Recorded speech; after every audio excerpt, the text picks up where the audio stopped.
Hi, I'm Debbie from Simply Special Crafts. In one of our recent videos, I offered to do a shaker card if you needed some extra help, and several of you said, Debbie, we need that extra help. So we're going to do that today. In addition, I'm going to show you how to move a phrase using transfer tape. I'll show you some glittering on camera. So we're going to do a number of things I think you might find useful. So today is just tips and tricks to make some of the cards that we've talked about before. For today, I've chosen the Winter Woodland card set. It's from the Christmas Elegance set. It's part of Craftaganza, and it's the one set we haven't done from Craftaganza yet. So we get one more card out of this one. If you haven't already subscribed to our YouTube channel, please take a moment and do that. If you hit the little bell behind the subscribe button, that will alert you when a new video is available. Let's go ahead and get started. Okay, this is the kit that I chose to do the shaker card from. I opted for this one because it was a nice outdoor scene where one could expect to see snow, and because this frame is already here. Now, I could make shaker cards out of any of these using my dies and other things, but one of the really nice things about using Hunkydory is that so many of the sets come that already have multi-part frames, so we can use exactly what they give us to get the results we're looking for. So I've chosen this set. Again, this is Winter Woodland. These are, just for your interest, these are the other pieces that go with that set. This one and this one. We're making this card live today, so I'm not exactly certain which pieces I'm going to use. We'll kind of decide as we go here. Okay, you kind of see a little bit more of my creative process. Here's the two insert sheets that go with that set. These are sold separately, as you know, in the insert pack. These toppers are sold either as they are, as in this three-piece set, or they can be purchased in the big luxury set, and that usually will save you some money if you're going to use all the toppers. Okay, again, I've chosen this one, and the very first thing I'm going to do is prepare my frame. So I'm going to pop, I'm just going to pop that right out of there. You'll notice I'm pushing from back towards the front. That's because if I get in, even though the die cutting is great, if I get any little snags, I want those snags to be on the back of this topper and not on my beautiful foiling on the front. So here's my frame piece. Now I have two pieces here, and I want to use both of them. So I'm going to just tape those together from the back. That's going to be my very first thing that I do. And so I'm going to put a piece of tape right over the top here.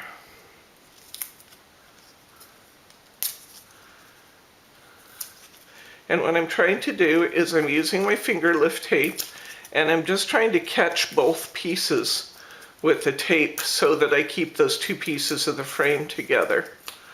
This can serve the dual purpose then of giving me a place to attach my acetate to the back of this, because I want to kind of create a window.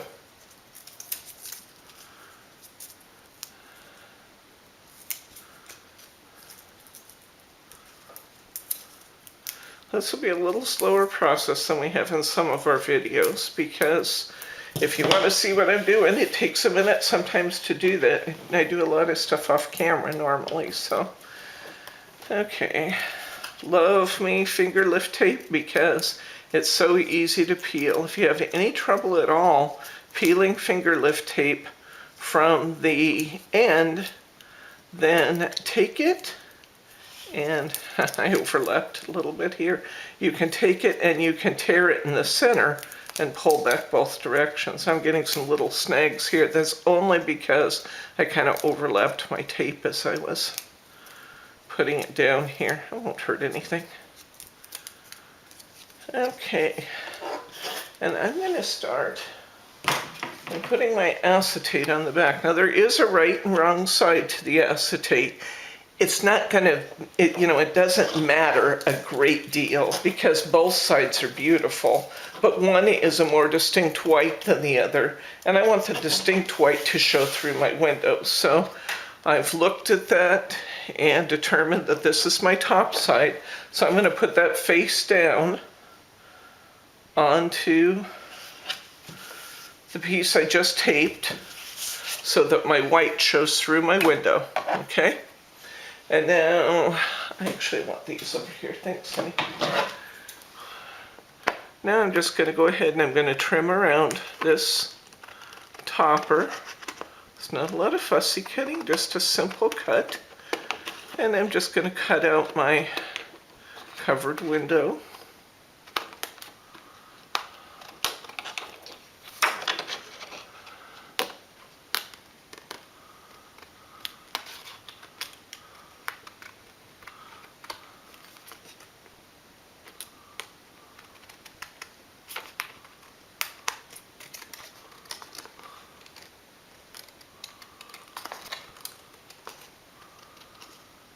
Okay, set that piece of acetate aside because I can use that for another project.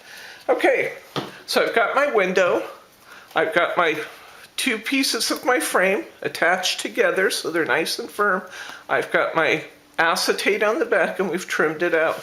The next thing I'm going to do is I'm going to add just a few glue accents to this piece and let this dry while we are working on the shaker part of things and the card base.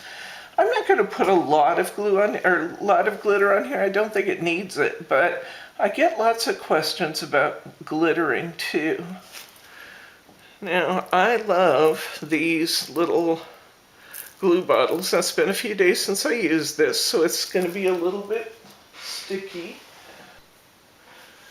Okay. I got a little tiny clog in my glue bottle, so all I'm going to do is just run a seamstress pin down through my glue bottle. Just a couple notes about this. This is fine to use as a cap for your glue bottle while you're working. This or even a bead pen can be great while you're working, but when you're done, pull this pen out and be sure you recap it. And the reason for that is that you don't want those pins rusting in there. If you want to use a pin in your bottle, maybe we've lost the little cap. We've got some in the store that were done by Art Glitter that actually won't rust. But even these pins that I bought from China said they were stainless steel, so I thought they wouldn't rust. They rust. So I recommend if you want to keep a pen in your glue bottle that you use one of the Art Glitter ones or just recap it even better. So I'm putting a super thin line of glitter on my tree. I don't need a lot of heavy glitter accents. Just a light touch is better in most cases than a lot. Now sometimes I use more, but I tend to like to do it around the feet of my animals, on trees, tree branches coming out. I think that tends to look pretty. Or where you see it laying. I'll put a little bit on these vines coming up in the back just because it'd be pretty. And I think that's really about all I'm going to put on him. If I have a lot of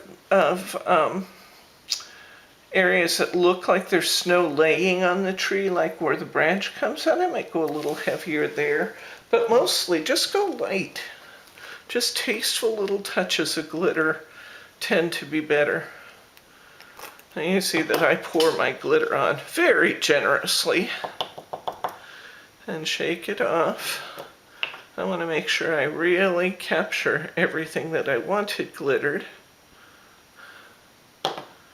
And then I'm just going to set this aside.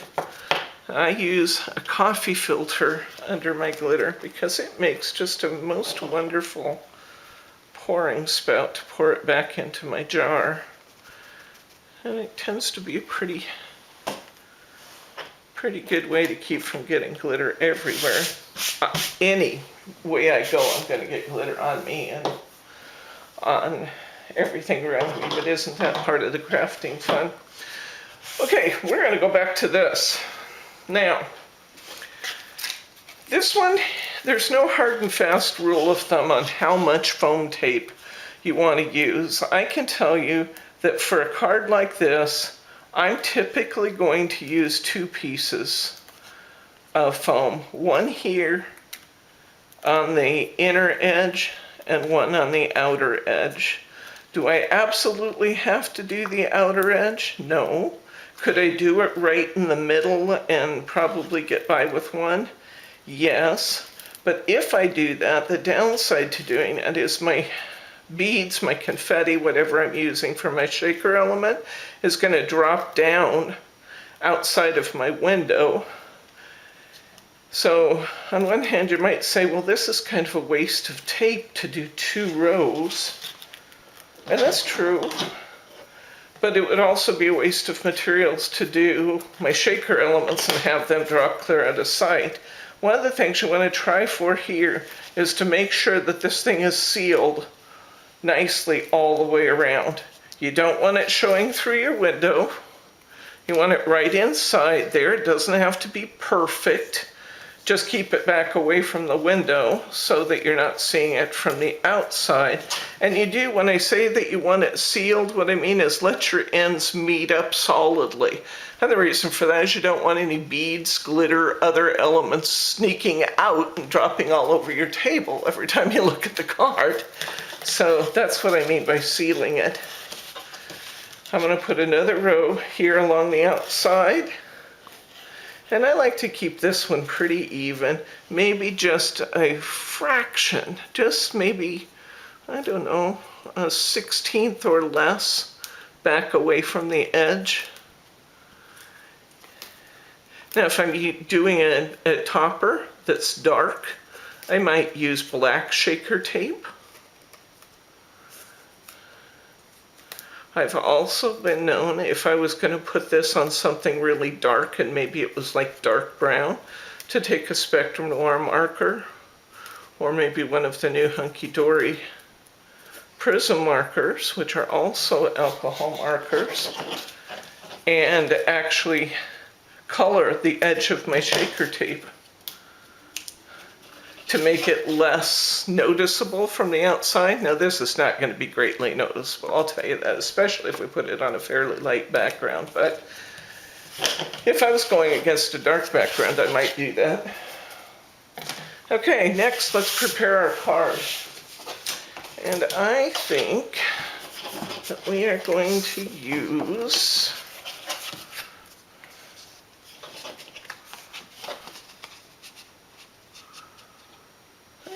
pretty. I actually also think this could be really pretty. I rather like that. Now remember, this part isn't going to show, but I think I'm going to use the upper part of this card here. I like the way that looks.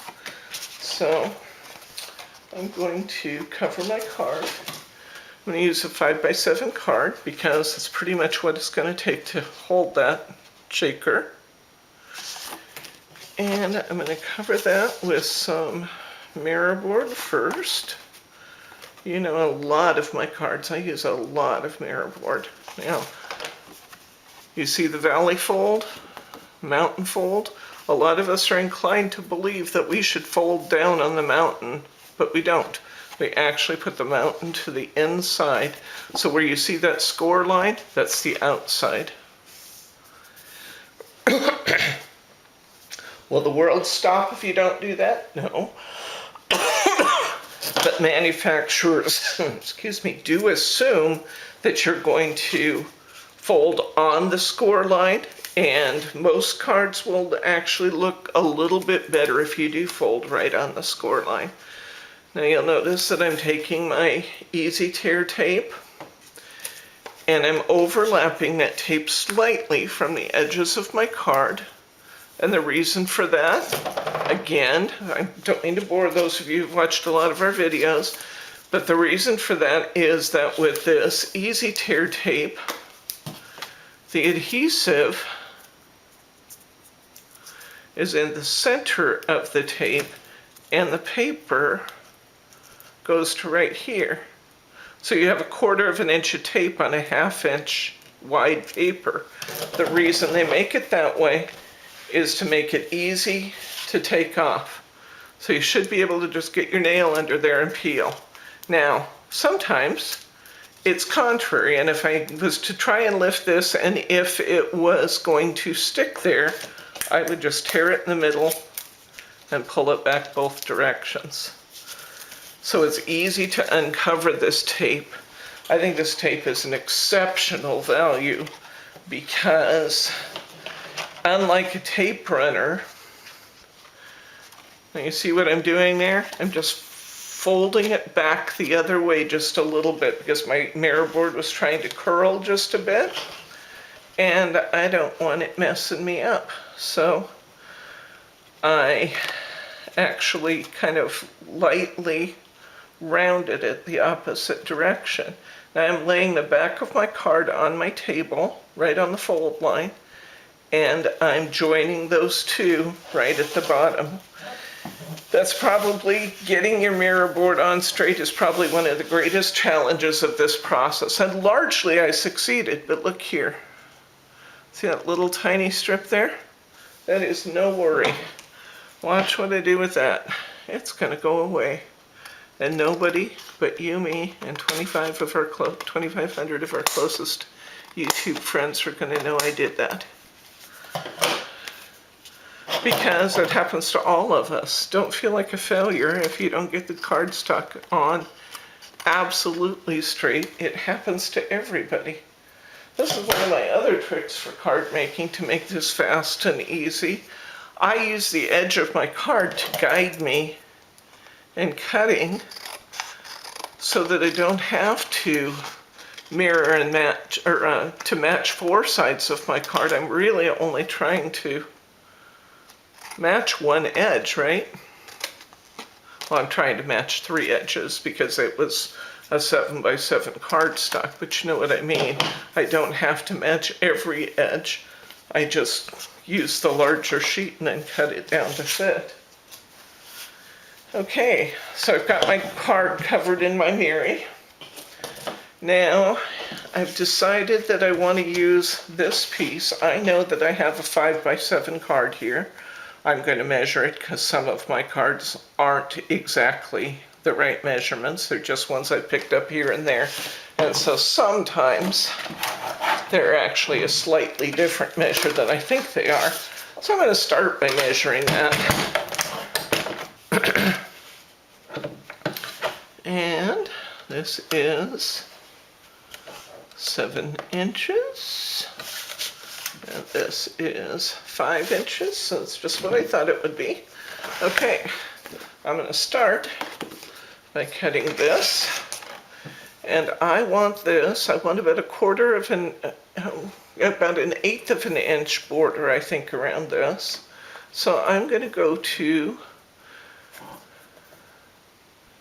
4 3/4 wide. And I want to use the upper side of this because I want the pattern to show. So I'm going to go to 6 3/4 long. And theoretically, that should give us the border we're looking for. Now, I did trim a little bit off, so I might have to trim just a bit more. And see, I think I'm going to need to because I took that extra little bit off. I'm going to straighten up my edge while I'm over here at the paper cutter.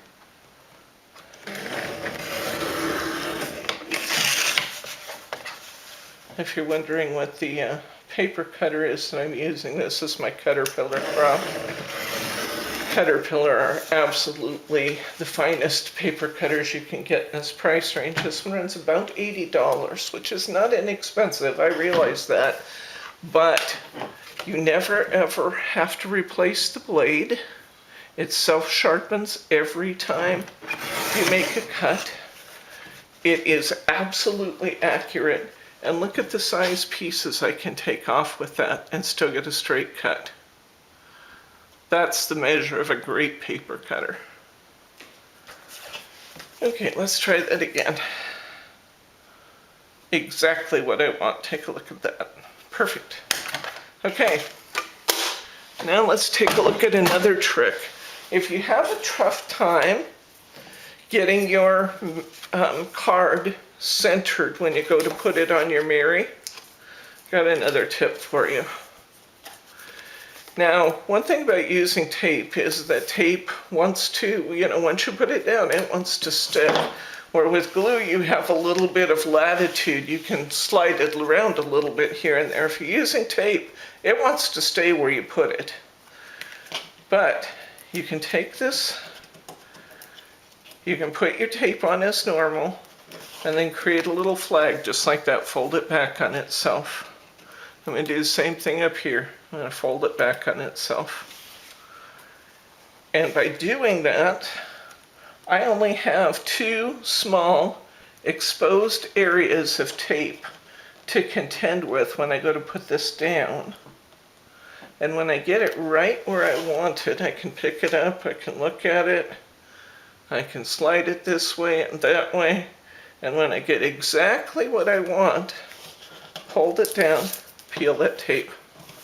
Hold it down, peel that tape.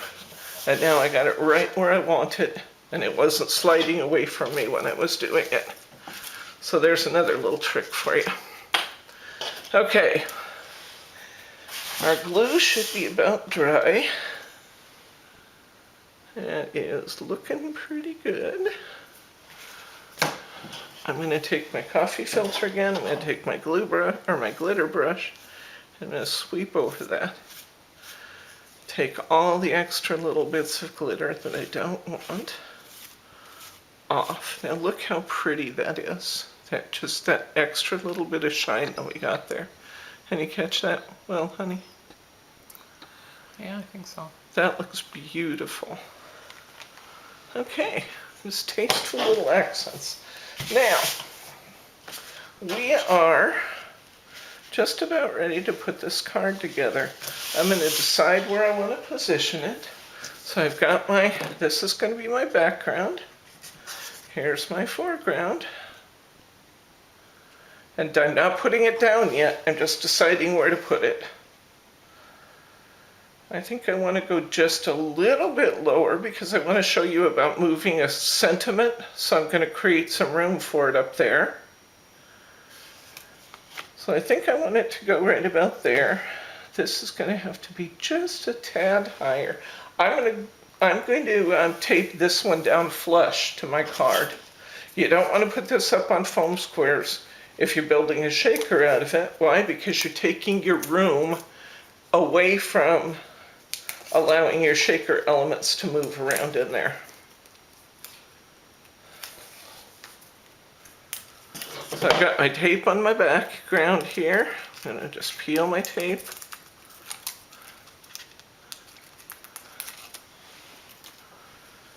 And I'm going to, I know that my topper, or my window is symmetrical, so this should be just fine to put this here.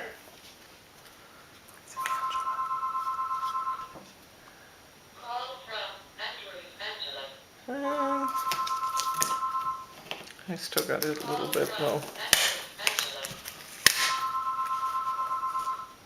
Okay, we're going to go up a little bit here. There we go. That's better. Okay, I'm not sure I moved it a great deal. But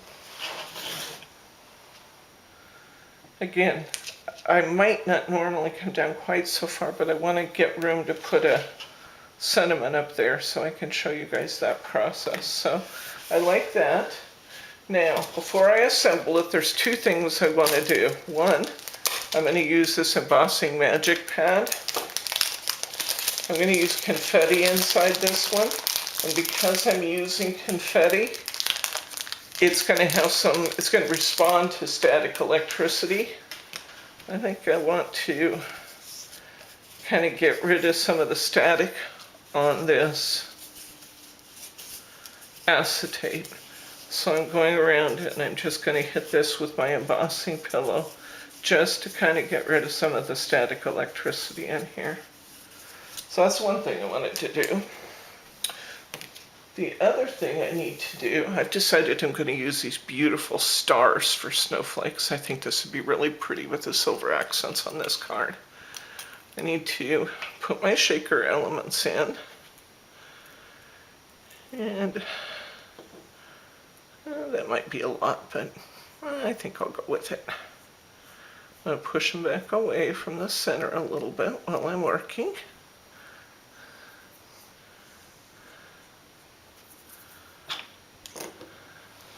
These are the ones from Tonic Studios, or Nouveau. These are called Mirror Ball Stars, and this little bottle is a part of one of the 4 sets. I'll put it on the supplies list for this video. If you're not already subscribed to our newsletter, I recommend you do that. If you subscribe to our newsletter, I'm going to send you a newsletter telling you that there's a video out here and linking you to all of the supplies that I use so you don't have to search and try to find them. I just peeled my shaker tape off, and now I'm going to try and position this right over the top of my topper, and I'm going to push it down good. And here's our shaker elements in there. That's beautiful with the stars. I love that. That's gorgeous. And even so, they're sticking a little bit to my acetate. I can still tap them down. But that embossing magic pillow makes a big difference in how many of them stick in there. Okay, next up, let's transfer sentiment. I told you that with these reprint stickers from hot off the press that you really, really want to use transfer tape. And I strongly recommend you do that, guys. Otherwise, you're going to end up ruining some of these because they are long words that are skinny. And because they're long words that are skinny, they're just kind of difficult to move. The other thing is, if you get something like 'Tis the Season, which I think we're going to use for this, if you have something like this, trying to line up 3 words and make them straight can be a pain and a patootie. So, here's what I recommend you do. Go ahead and actually cut out the words you want to use. Just cut around it. Make sure you catch all of the parts you want, of course. Duh, right? Then I'm going to have you go ahead and weed it, just like you would weed something that you cut on a die cut machine. Take out all the parts we don't want. And look how fine that lettering is. It's no wonder that these can be a little bit of a pain to get off, because that lettering is just so fine. It's also what makes it beautiful. I've got my pokey tool here. I'm going to use my pokey to take the center out of the E. This is just much easier to do before you move it. This is the voice of experience speaking. I'm going to take the center out of the A. I'm going to take the center out of the O. This is why I go in the house wearing all kinds of things at night. Sometimes I go in, get ready for bed, look in the mirror, and I find I have glitter on my face and my hair. I have little rhinestones here and there. Okay, so I've got that all ready to go, and it looks great. All the extra little pieces are gone.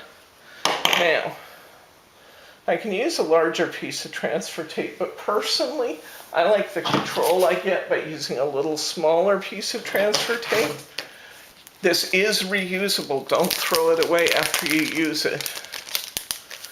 But I do like the control of having a piece of tape that's only slightly larger than what I'm moving. So this is what our transfer tape looks like. It's just a piece of tape on this backer sheet. I'm going to peel that backer. I still have little innies from the stickers on my fingers.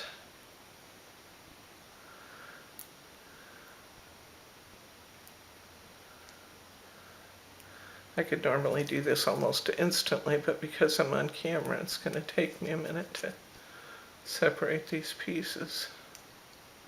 Pokey tool. Yeah, pokey tools are good for that. Okay. All right. Hey, some of my customers have been telling me lately they want to see who you are. No. I told you you'd say that. Okay. So, I laid my transfer tape right over the top of my sticker and the paper. Now I'm going to press it on. My goal is to get, my transfer tape should be slightly more sticky than this is sticking to the non-stick sheet behind it. So I'm going to stick it on there, and then I'm going to gently start peeling this back. And I'm going to lift my sentiment onto my transfer tape. Now that sentiment has been moved on here. You'll notice all my words are straight because I took them right off the sheet, one right behind the other. And I'm going to move those words. I'm going to decide where I want it. Can you move the camera just a little bit this way so I can get over this a little bit? I apologize if I get my head in your way here, but I really want to see where I'm sticking this. Okay. And I want that to be right about here. So I'm going to press my stickers down. And I told somebody on the phone this week that when you do this, I don't particularly recommend transfer tape on little book pages. It works way better on glossy card than it does. Oh, now I'm going to tell you what I'm doing. I've got it on there. It looks straight, looks great. I've rubbed it down a little bit. Now the adhesive on my sticker, on the back of my sticker against the cardstock, should be stronger than the adhesive holding it onto the transfer tape. So once I rub it, I should, theoretically, be able to lift this off. Now, every once in a while, you might have to scooch your letters just a little bit if a letter tries to lift. And note how I'm doing this. I'm laying it right back against the tape itself. I'm pulling it at a really sharp angle. My experience has been that helps to release it from the sticker. Okay, it looks like no, I thought our S was going to give me a little bit of a hard time, but it's not going to. As necessary, though, if it were necessary to do so, I'd just take my pokey tool and hold something down. You might have to scooch something in a little bit here or there, but I tell you, this is so much easier, straighter, and less mistake-ridden than it is if you are just handling those stickers with your fingers and trying to convince them they want to come off. Now look at that. It's perfect, it's straight, it's centered, and I don't have any more gray hair than I had coming into this process, which really was quite a bit, but nonetheless. And I'm going to stick this transfer tape right back onto my backing paper. I'm going to slide it right back into my envelope, and I'm going to use it probably 3 or 4 more times before I actually have to throw that piece away. So one sheet of transfer tape can go a long ways. Okay, so we've got our 'Tis the Season. I only see one thing left I want to do. And I want to see if perhaps I want a bow. I may not want one because anything I do is going to cover up my sparkles down there, but it's possible that a bow might fit. Let's tie a little bow here. We have a video out there on using our bow maker, but I'll do one on camera here for you too. I've had... It's blinding us. Oh, thank you. A number of you have said, what are you doing to tie those triple bows? Let me show you. We may not use this bow on this card, candidly, especially a wider bow like this one, but lots of you are asking me how. Please tell me how to do that. Okay, you will remember, I'm going to tie, here, let's tie a basic bow first. For those of you who may not have watched the video, let's just tie a very simple bow. I put my tail in here to hold it.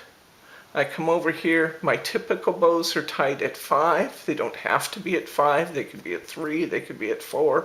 My typical bows are 2-inch bows, and I tie those at 5. I came over here, I came through between 5 and 6. I wrapped it around the back, just flat, and I came back through the tines of the comb between 5 and 6. Now I'm going to come down through this hole. Really. And then I'm going to come up the back, and I'm going to come right through between 1 and 1. And then I'm going to tie this with a nice little tail.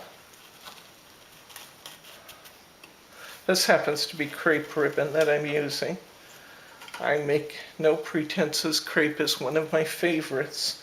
But I also love silk or satin, which we have in the store, and I also love organza, which we have in the store.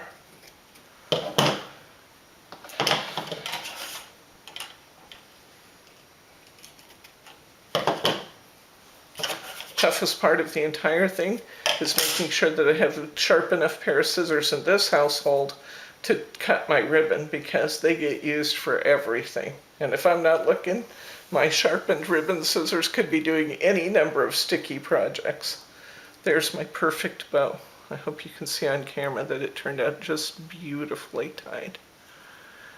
Now I can pull my tails any which way I want them to go, and this will give us a nice test. That might be just the right size and color right there. So, but I'm going to set this aside for just a minute, because I promised I was going to show you how to tie a triple. Maybe I'll use the triple on this other card, because that ribbon looks really nice with that pheasant. Okay, I'm going to start out the same way. I'll put my little tail right through that ribbon holder there, and then I just hold it with my finger. And I'm upside down. I know I'm upside down because my numbers weren't showing. So I'm going to come back over here. I'm going to go to 4. I'm going to come around the back of my comb and back through 4. I'm going to go through 5, well, around 5, between 5 and 6 this time. Back up between 5 and 6.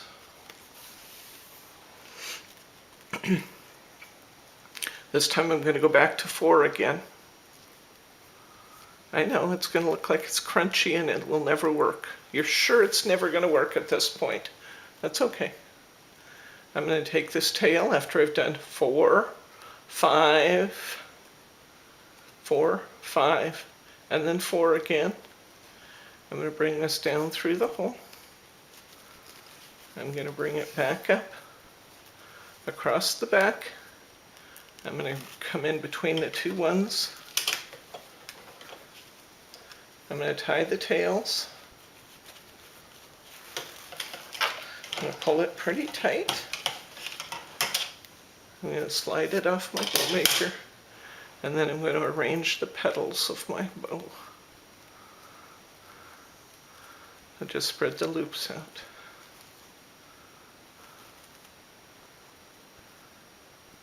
And look what we have just done, all that quickly. We have just created something absolutely beautiful. I'm using the Embellishment Attic bow maker. It's a ridiculous price for what it is. They're between $20 and $22. And I will be the first to tell you that's a ridiculous price, but it's the best tool of its kind. And you can use one forever. I mean, they're heavy duty. They're not going anywhere. Unless you lose it, you should never have to replace it. And it's a tool that is just so worthwhile, because look at what you get. How beautiful is that? And how long did that take us to do? Seconds. That's how I tie a triple. Okay. Final thing is the attachment of our bow. We have to decide for sure if we really want it. I think we do though, don't you? Yeah, Bryce is over here shaking his head. Yes, he agrees. I'm still manipulating those tails just a bit with this one. Sometimes you have to do that. And sometimes I kind of let the tails do what they want to do, because sometimes they just want to go in a different direction than I want them to go. It's a very pretty bow, but it's,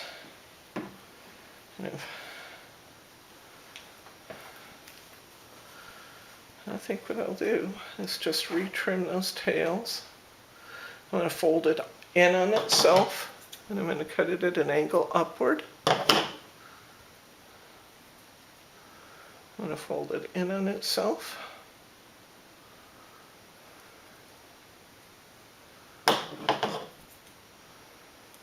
And I'm going to cut from the fold line upward. And just change the kind of tails. Now we kind of have that whale tail sort of thing going on. I'm actually glad you're seeing me have a bit of a struggle with this simple bow, because it shouldn't do that, but every once in a while you just get one that does, and it's not you. Sometimes it's just the bow wants to be a pain. This one wanted to be, but I just won. Okay, so last point of business here is I'm going to use a little bit of my best glue ever. Now I've got my bow tied the way I want it to be tied. I've decided where I want to put it.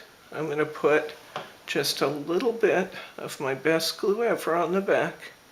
This is about the right amount, guys, right here. Now, I love the best glue ever, and I'll tell you why. This stuff gets right into the fibers of the ribbon, but if you don't overdo it, it's not going to soak through to the front. It will if you get too much on there, but if you put just about that much, and then you just set it aside until it dries. I want to let this thing get clear. Once it turns clear, it's basically a glue dot. Why is this better than a glue dot then? It's better than a glue dot because this is actually it becomes part of the ribbon. It's right in the fibers of that ribbon. And when I put it onto my card, that thing's not going anywhere. It's an excellent, excellent tool. So I love the best glue ever for attaching my bows especially. I can use them on other embellishments too, but it's the bows I almost always use them for. So you saw this was not a threatening, terrible project. It was fairly quick and easy. It's a great one for use with Hunkydory kits because of those pre-made frames. Now, there's a number of different ways that you could make a shaker card, and I'm sure there's as many videos out there as there are people, but this is just really well suited to using with Hunkydory kits because they've already done a lot of the die cutting work for you. Why not take advantage of that and create something really, really pretty? So we are done for now. I showed you what it will look like as our finished card. I'm not going to actually attach it yet because I want to let my glue dry. But I'm Debbie from Simply Special Crafts, and we'll see you next time.